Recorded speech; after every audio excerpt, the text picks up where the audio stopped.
Question, did disposal wells ruin groundwater near Deberry, Texas, and make it necessary for EPA to distribute drinking water to residents? That's in Far East Texas near the Louisiana line. The Railroad Commission does have an active investigation regarding potential groundwater contamination at that area. We haven't been able to come up with a conclusion yet. We recently installed 4 monitor wells in the area. By recently, I mean last week. We don't have the analytical results from those. We hope to have a conclusion of that investigation shortly. That investigation is being conducted with state funds. We're using the Railroad Commission's Oil Field Cleanup Fund to conduct that investigation. And that is a fund that the legislature set up for the Railroad Commission when there is a potential problem with groundwater contamination. So the Railroad Commission has sufficient funds to evaluate it and if possible correct it, particularly if the source is either unknown or if the responsible parties for the source are no longer present. So that is an active investigation, and the final status has not yet been determined. Okay, Mr. Gordon, you got a question?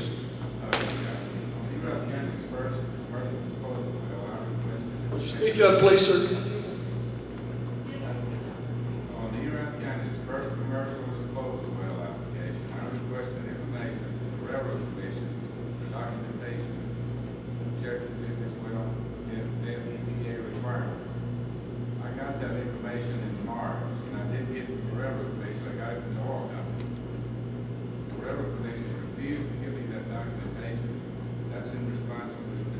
Quintera's previous comment. I'm not aware of that request. I do know that Open Records Act requests that come to the Railroad Commission. I'm aware that Open Records Act requests that come to the Railroad Commission are usually forwarded to our Office of General Counsel because we want to make sure that legally we meet the statutory requirements, and we intend to do that, and we'll continue to do that. What document summarizes checks and balances for permitting it through operation, initial and continuous? I guess that would be the application, wouldn't it? And the permits. Permit, yeah. And how do you know, and with what certainty, that you have not contaminated water sources? What TCEQ testing programs are in place?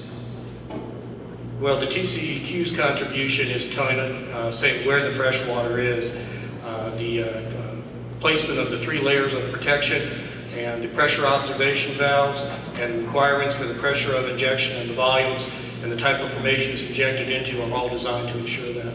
Who's testing the water?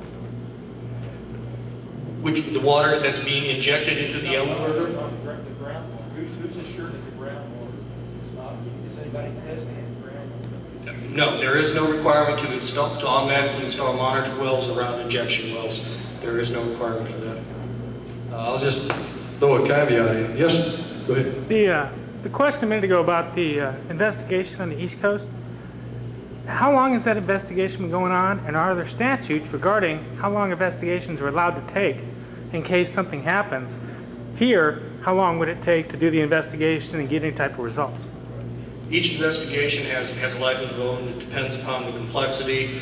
It depends upon the type of investigation that you're conducting, so it's difficult to compare one to the other. The one out in Panola County has been conducted for approximately 3 years now.